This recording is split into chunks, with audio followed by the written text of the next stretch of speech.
दिलवा में रहे वाला अक्सर दिलवा से खेला खेलेला। दिलवा में रहे वाला अक्सर दिलवा से खेला खेलेला। सावन भादो के लेखा तो हर याद में अखिया बरसेला। सावन भादो के लेखा तो हर याद में अखिया बरसेला। जानो से ज्यादा तोहरा के आपन मन लिए गोरी। जानो से ज्यादा तोहरा के आपन मन लिए गोरी। दिलवा के टुकड़ा टुकड़ा कैलू पल भर में तू त गोरी।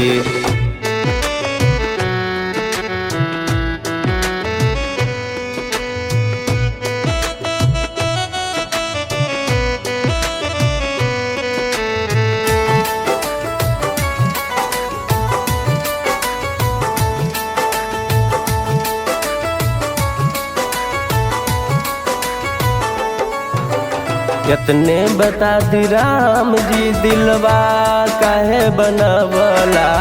इतने बता दी राम जी दिलवा काहे बनवला।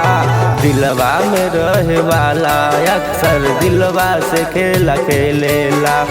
दिलवा में रहे वाला अक्सर दिलवा से खेला खेलेला। तोहरा सिवाय दुनिया में कोई नहीं हमर है गोरी। तोहरे से जुड़ल हल नैया के हमर डोरी। तोहरे से जुड़ल हल नैया के हमर डोरी।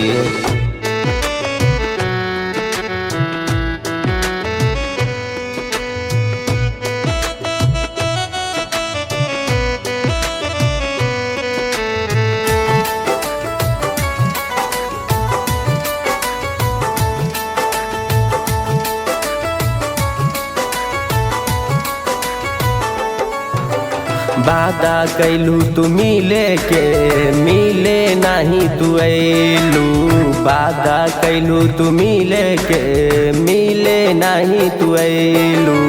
तोहरा के देखे खातिर हमर अखिया बेचैन होला। तोहरा के देखे खातिर हमर अखिया बेचैन होला।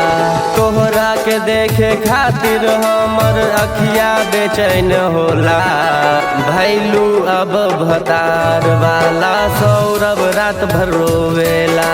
भैलू अब भतार वाला सौरभ रात रोवेला।